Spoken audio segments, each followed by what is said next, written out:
blofi Ramsit me bordin e paqes, pse ra dhe opozita në kurth, le të saksojmë që në fakt Redi Muçi lëvizjes bashkë se merri mesazhi, në fakt ka qenë në sallë, po ka absenuar. Nuk kurse mungonte, se unë thash fillim mungonte, mendoja se si ishte atje ai ka qenë në sallë Redi, po ka absenuar. Sqarimi u bë, Eri po fillon nga ty. Unë jam ndjeni edhe që Edi Paloka nuk ka votuar. Ka bërë edhe një deklarat, ka mbajt një fjalime. Vetëm Edi. Vetëm Paloka.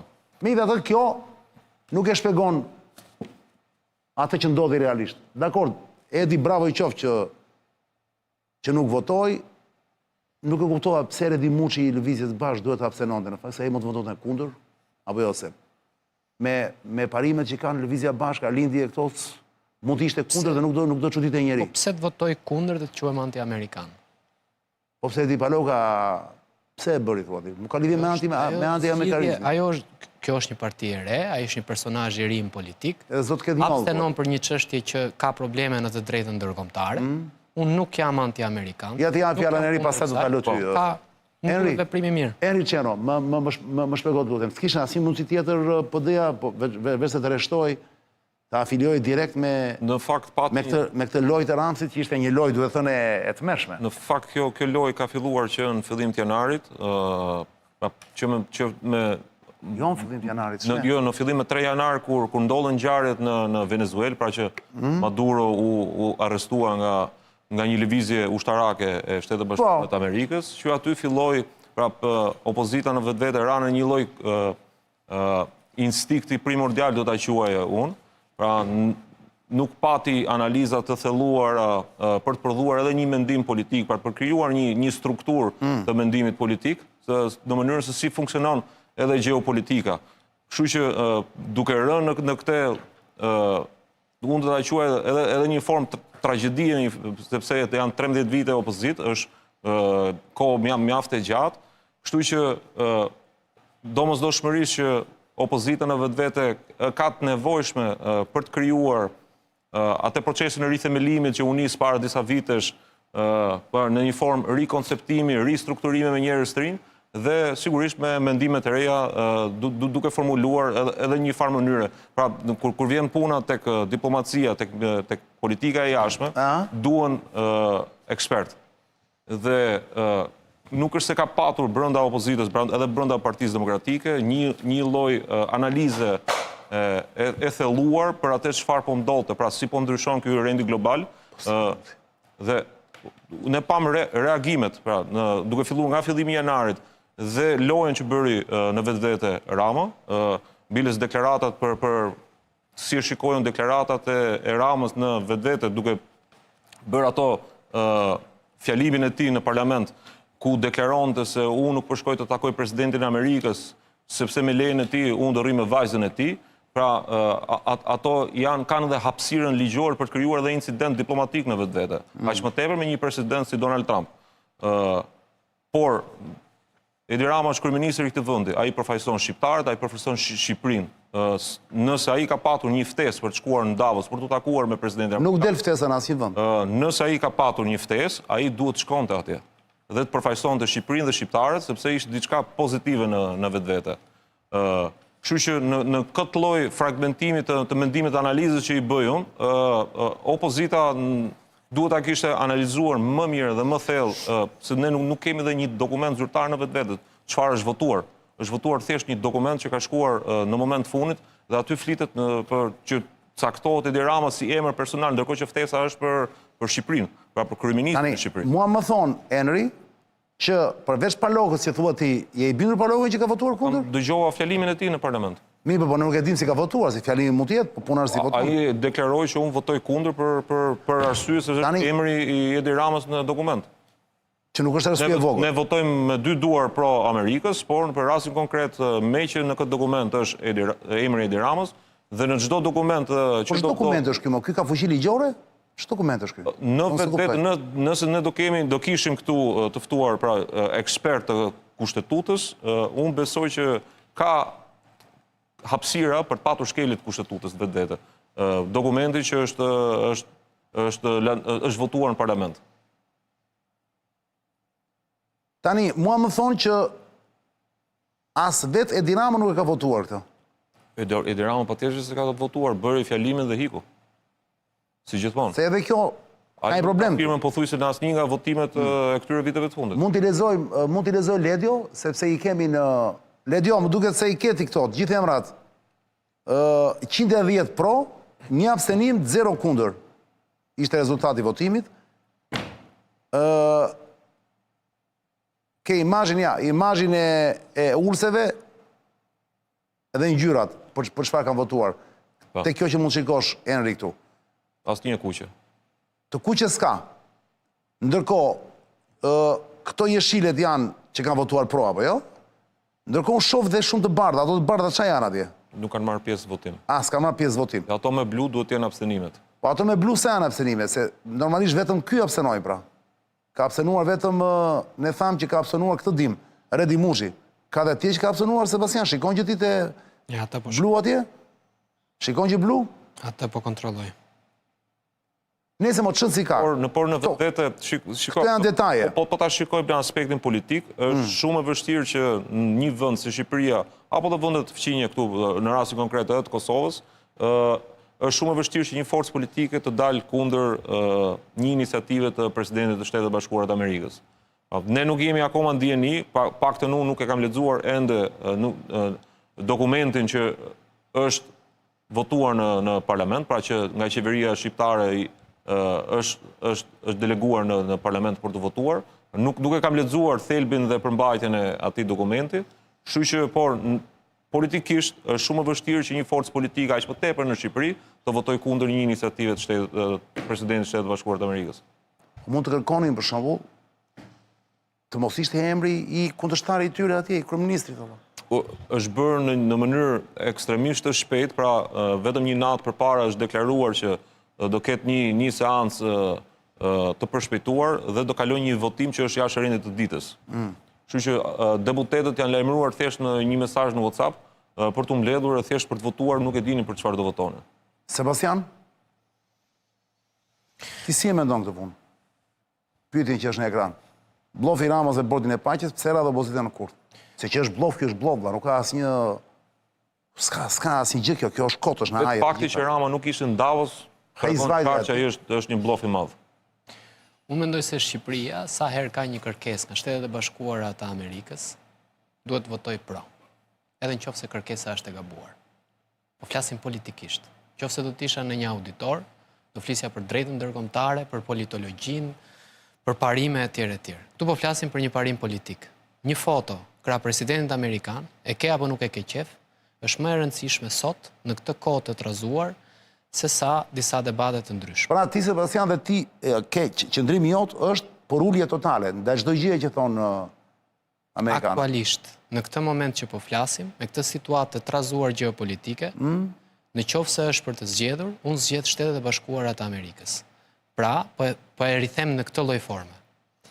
Sot, kur ndahen sinoret midis superfuqive, Evropa thot që ne kemi disa tensione me SBA për çështjen e Groenlandit. Këto janë punët e evropianëve.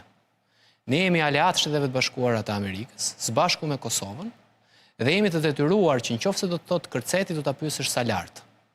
Është çështje tjetër, po e them edhe një herë se si do të trajtojmë akademikisht.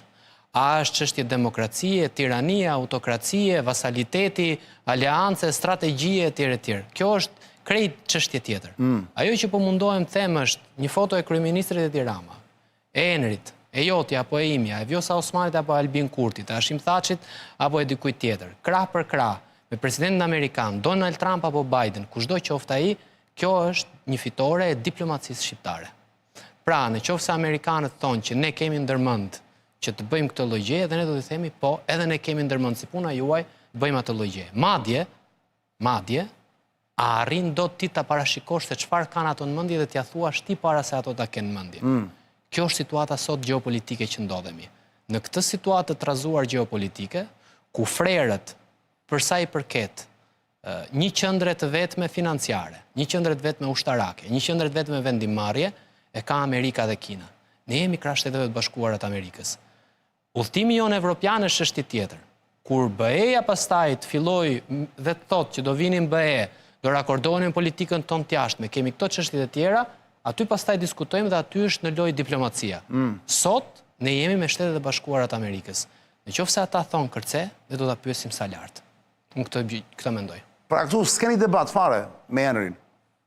Jo, besoj se kemi debat. Jo. Ma Henri? Jo. S'keni debat. Duke e parë politikisht, është shumë vështirë që mos pranosh një kërkesë të Shtetet Bashkuara të Amerikës.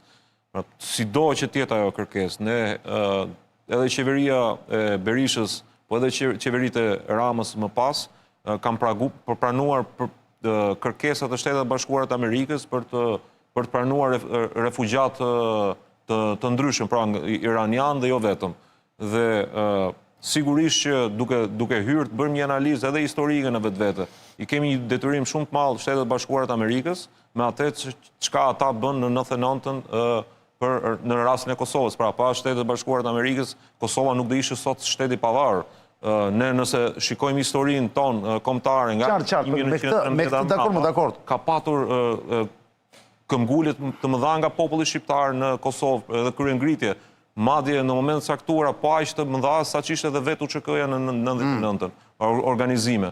Por ne i arritëm qëllimin vetëm duke patur në krah Shtetet Bashkuara të Amerikës. Kështu që në këtë lloj forme i detyrohemi ende Shtetet Bashkuara të Amerikës.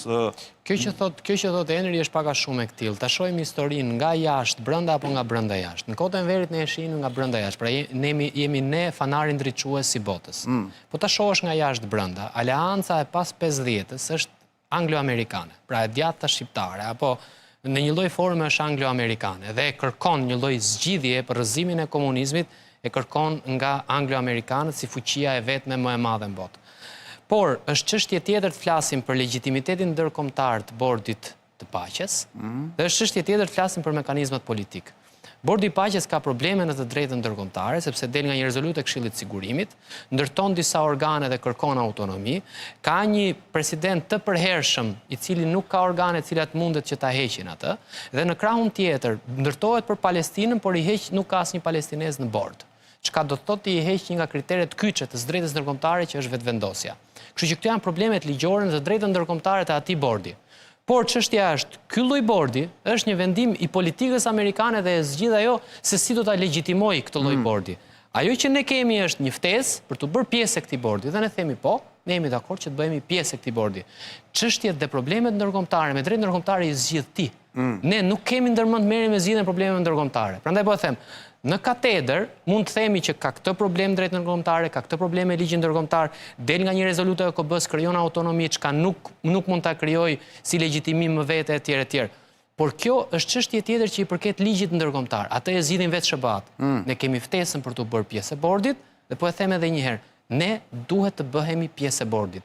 Derisa evropianët të flasin si puna e atij autobusit të Kuçit, kudo Britania në vend të parë, Franca në vend të parë dhe Gjermania në vend të parë, ne jemi me SBA-t për të vendosur se si do ta zgjidhim këtë çështje. E kuptova. në Ballkan. Pse nuk shkoi atëre Ramsi Henri për ta mbyllë të fabulën, të kalojmë te fabula tjetër. Pse nuk shkoi Ramsi në Davos? Duhet ta kishë shpjeguar vetë Rama, a ka ftesë, a nuk kishte ftesë. Po ju vetë s'keni asnjë mundësi si partia më e madhe e opozitës të investigoni për të punë kapacitetin Ramsi. Sigurisht që ne patjetër që në Davos kishim burimet tona, pra atje kishim prezent jo vetëm shqiptarë që ishin merrnin pjesë, po edhe miq të shumë ndërkombëtar me të cilët kemi pasur biseda. Unë personalisht kam patur kontakte të vazhdueshme gjatë gjithë javës. Është e habitshme se si Rama mund ta humbte një oportunitet kaq madh për të dalë në krah të. Se një gjë është mister, i vjen një ftesë. Tani, po dëgjosh teoritë që rreth kësaj ftese thonë që ftesa, po këto janë të gjitha teoritë pa konfirmuara, janë thjesht hipoteza, që ftesa e ka ardhur Bayram Begaj në fakt, presidentit. Dhe nga që Bayram Begaj nuk për arsye të ndryshme që si ja vlen ti them këtu sot nuk donte të shkonte atje, është lidh me kryeministrin, pra me Ramsin 4 dhe i ka thënë shikoj se po unë s'do të shkoj, e merr ti, e ka marr ky, po këto janë të gjitha të pa konfirmuara. Ftesa për bordin e paqes, dakord? Ramën ne e njohim për 30 vitesh tashmë në politikë dhe e gjithë diplomacia e tij është e bazuar mbi lobimin. Pra dhe marrëdhëniet personale që ka patur me grupe të caktuara me interese. Prandaj pra po çuditem, i vjen ftesa, e zëm se i ka ardhur, po pse ndërkohë shkoi atje të takonte? Dhe pra kush e pengon këtë njerëz të takoj Trumpin pa të firmosi? Siç takoi Vjosa Osmani për shembull. Që do shkojë në shtëpi të bardhë për ta firmos këtë dokument, nuk ka për të ndodhur ndonjëherë. A e para njëra i tha do jem javës tjetër në Kneset, pra parlamentin e Izraelit. Po, në Kneset është një event i përvitshëm që organizohet nga parlamenti Izraelit. Po, s'ka fol ndonjëherë ky përballë deputetëve të Kneset. Atje do ketë dhe lider të vendeve të tjera, por nga Shqipëria ka të ftuar edhe nga opozita, është e ftuar edhe një deputete e Partisë Socialiste, pra Romina Kuko dhe Gazmend Bardhi janë të ftuar nga të dyja forcat politike. Kështu që Edi Rama është ftuar sfundmi, nuk ka qenë pjesë e delegacionet, pasi paktën në kontakte që ne kemi patur për gjatë muajit dhjetor dhe fillimit të janarit. Edi Rama nuk ka qenë personazh i ftuar, individ i ftuar, po edhe si kryeministër për të mbajtur një fjalë. Çfarë ka ndodhur në javën e fundit nëpërmjet lobimeve të tij dhe të njerëzve që ai ka të shpërndar në Shqipëri por dhe jashtë Shqipërisë, ne nuk e dim. Por ftesa nuk është vetëm në mënyrë ekskluzive për Edi Ramën, pra është një ftesë që vjen për të dyja forcat politike, kemi deputet nga të dyja forcat politike të cilët janë ftuar. Në fund shkurtit ose në mars, në këto 2 muaj, po të dëgjosh njerëzit këta që bëjnë spinin e Ramsit, njerëzit që punojnë pra Ramsit, dhe mediatike të gjithë ta, e thonë kështu si ekskluzive e lajmin që Ramsi është në shtëpi të bardhë. Ju e besoni, Henri? Sot foli subkushenca e Ramës, vetë Baton Haxhiu. Aty ishin mesazhet subliminale të subkushencës vetë Edi Ramës. Çfarë tha Batoni?